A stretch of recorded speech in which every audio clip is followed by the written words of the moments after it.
Hi, this is Daniel Posney, and today we're going to talk about, or I'm going to talk about, fraud and imposter syndrome. And I don't know I guess what caused me to think about this topic is for some reason I've been watching, and my wife and I've been watching a lot of documentaries and reality stuff that has some kind of fraud, imposter thing where this guy is using the internet to take advantage of these women and getting all these hundreds of thousands or millions of dollars from these women. Or there's a movie about this woman that started this tech company, complete frauded company. And we're wondering why is that we're attracting this? And I just wanted to talk about this. And this idea of imposter syndrome comes in a lot for entrepreneurs and for people that are trying to do something alternative. It seems to be stronger than normal jobs, but I'm sure it's strong in any doctor, lawyer, engineer, artist, anything for people that run across this. So it's this idea that what I'm doing, what I'm saying, what I'm teaching, what I'm creating, I'm not really qualified to do. So, society kind of puts it out there that you've got to fall in line here, be certified here, be qualified here, and go through, the formal education system, and then you'll be recognized. So it's that kind of thing that kind of plays into this. And the other thing that plays into this is our own feelings of unworthiness, which seems to me is one of the most common feelings, emotions that we have in our life, is that we're unworthy to be doing or being, even to being a human in this world. So if we go out there and go try and create something unique, we'll feel imposter syndrome there. Or maybe we're trying to do exactly what someone taught us. Maybe we'll follow the rules all the way to the T, and still we feel like, we don't really know it, or we're not really qualified to teach it. So for me, my experience of this was, so I was coming out of more of a technical background, and I knew there was something inside of me that needed to express, and it was more related to shamanism and indigenous ways and spiritual awakening and relationships and all those things that really lit me up. And my imposter syndrome came from, I'm a white guy who's really passionate about indigenous ways and teachings and that, and Polynesian, and it's in my soul to talk about this, to do my best to live in this way. And yet I'm a white guy. So where do I come off doing this? Well, what I've found is that when you're passionate about something, it doesn't have to be in your blood, but it's in your soul. So if you're passionate about something and you want to provide some other way of looking at something or some other different perspective, man, that is the greatest form of creation. But what came across was, I'm doing something that is, as far as like coaching and counseling and shamanic healing and stuff, I'm kind of treading a fine line here. This is my thought. I'm treading a fine line of people that have gone to school for 8 years. They got a master's degree or a PhD. And, I'm really kind of putting myself out there to put myself in that realm. At least that's what I was thinking. And I thought, man, I'm setting myself up to be bashed or sued or something. And I thought, well, maybe I should go to school and become a psychologist or a psychiatrist. And for some reason, I just didn't pursue it. I just didn't follow. Of course, 8 more years of school. That was one big reason. But I really wasn't passionate about that. I didn't feel like I wanted that title or the experience or the education. So I pulled back and I started to go more into the shamanic realm, indigenous ways, and looking at myself and doing my work on myself. And I find now that that's really paid off. And there was, of course, a lot of wondering if I was qualified to be teaching these things. And you get to this point of, you get really excited about some big awakening or some big aha moment, and you want to tell the world about it, but you're really new at it. So you've just got, just excitement that you wanted to share with people, but you haven't really got all the groundwork done and all the understanding and the embodiment of all these things that you're realizing. And yet you're excited. So whoever is open to hearing, you're going to tell them. So there is some of that where it kind of comes out a little bit too fast and not quite guided with some grounded experience and research. So that just kind of goes into an ebb and flow of living your life. And you get excited about something and you share it, and then you start to embody it, and then you share it in a more grounded way. At least that's what happened with me. So I feel like a lot of things, if you have an emotion about, oh my gosh, I'm an imposter, I don't know what the hell I'm talking about, I'm full of shit, I shouldn't be talking about this stuff. I feel like if you have an emotion or a trigger about that, it's definitely a good idea to look into that and, question yourself. Am I really an imposter here? Am I, or what surfers would call a poser? Are you kind of faking it till you make it kind of thing?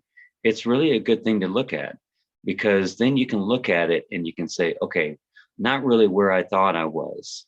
And let's just kind of take a notch back down to where I can be in a place and teach from a place that I'm actually embodying. So it's just a healthy way to kind of check your ego.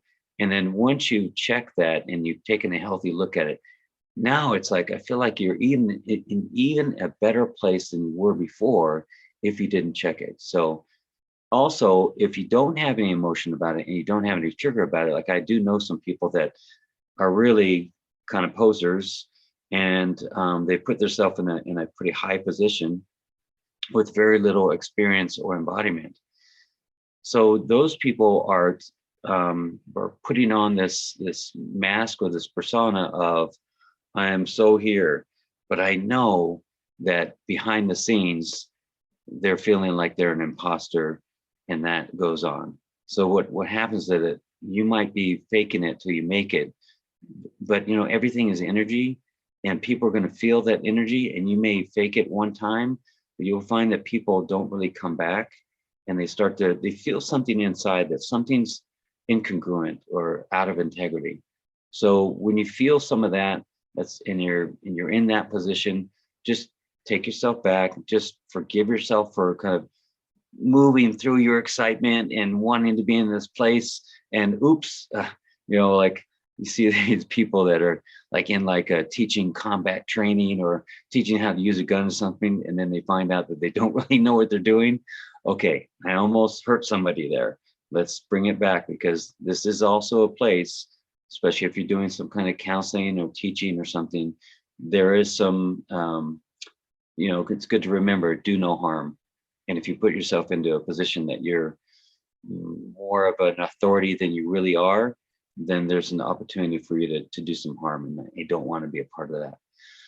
So again, if you're feeling this, take a healthy look at it, acknowledge it, and just get better. Just realize that you made a mistake, forgive yourself, pull yourself back, and then kind of restart again, and then start to move into more things that you're embodied in.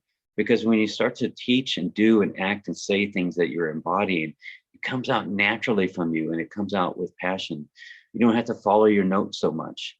And I remember needing to get all my notes together and all my bullet points and all my descriptions. And it was only because I was teaching something that I hadn't embodied yet. And there's so much that you could teach just by being a human on this earth without going into something that you haven't really embodied.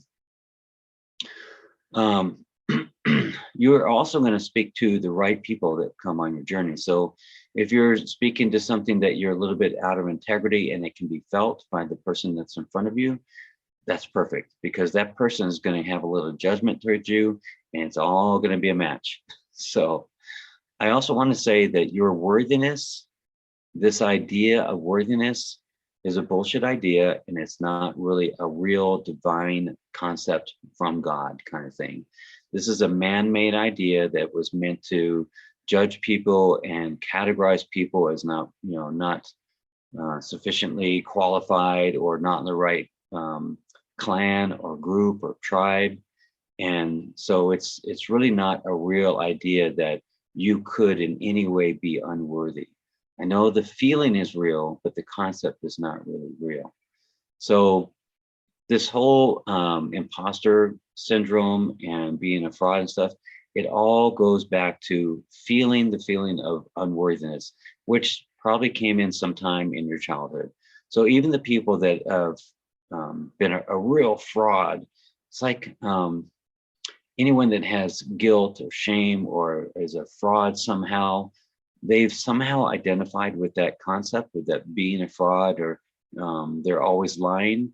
They've identified that that's who they are, and they keep on creating situations that cause guilt, cause shame, cause lying, cause being a fraud, and all that. So really the fix is to pull back from identifying with that whole, the concept of that, with the feeling, the emotion of being, that you should feel guilt and shame and all that kind of stuff. So being a fraud, I'm sure that brings up lots of guilt and shame along the way. So the problem is that the person has identified with, I am the person that should feel guilt and shame. See how that's all tied together? So the best way to fix this is to look at it and see where the underlying condition came in, where the source of the problem came in. Where is it that you felt a fraud? Where is it that you felt guilt and shame? And go to that place. And if you can't, if you're stuck around adult life and stuff, you need to really go down to childhood, because that's where the core of the basic emotion comes in. And it, of course, it's not going to be the same details of what you've been feeling in your adult life, but it's like the sprout of that, the seed of that emotion has been kind of cultivated in that time, usually between birth and 8 years old. And if you believe in parallel past lives, then it's all trickling down into this life, so you could finally heal it. So what if you know someone who isn't walking the talk? What if you know someone like I do that is teaching, but they're not really embodying it? Or they're kind of right on that edge of not really being qualified experientially and embodying to teach what they're teaching. Well, one thing that you can do is you can have compassion for them, because if you're feeling like they're not in integrity with what they're teaching, they're probably feeling some of this guilt or shame or imposter syndrome, and they're probably working on it. They're probably feeling the agony of that, and they're coming back home and they're saying, God, this is something that I need to work on. And hopefully they've got some kind of a process, if they're working with someone like me or somebody that can help them bring that back down and start to be in integrity with themselves. The other thing is that if you have judgment about them and say, they're full of shit and they don't know what they're talking about, and I can't believe that they then that's something for you to look at. Because if you have judgment about that, some emotional judgment about it, witnessing is one thing, but if you have judgment about it, God, man, I feel bad, because you're going to create that. And I know, because I've done it myself. As soon as I have judgment about someone, about them being a certain way or not being a certain way, or being out of integrity, it'll hit me. So just be very gingerly with your noticing how they're showing up.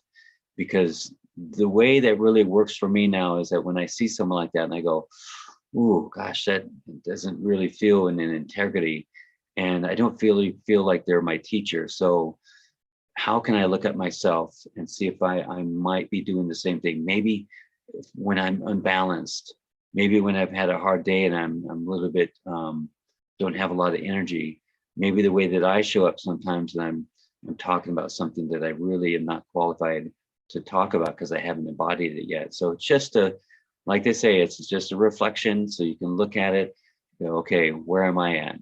But normally what we do is we get pissed off at them and we judge them and we say, oh, they are so much this. And then what happens under the covers is that we get that experience and then we hate ourselves inside, and then we don't know how to deal with it. So it's this judgment, and then reflects back to us, and then we hate ourselves, and then we judge ourselves. So it's just, that's the normal way of doing it. But again, this way that I'm talking about is to notice that, see if there's anything in yourself that is a reflection of that, maybe in your unbalanced state. Make sure that you're taking a healthy look at any imposter syndrome that you've been feeling. Chances are, though, that what you're teaching, and if you're excited about it, if you're coming from the intention of love and healing and helping and supporting, even if you haven't completely embodied, if your intention is that, you're probably doing great. You know, there are people that I know, myself included, that I go out there and I wonder if I'm really qualified to do this, but my heart is in the right place. And I probably know a lot more than I think that I know from the realm of direct experience. If I've had direct experience with this, you know, I'm probably a pretty good person to talk about these things. So the world makes us feel like we're unworthy or unqualified, that you need to have this certificate or that qualification, that piece of paper. Ugh. What's in your heart, what's in your bones, what's in your direct experience is the most valuable thing. And people need to hear from you. So I'll leave that there. Have a wonderful day. Thank you so much. I love you. Bless you.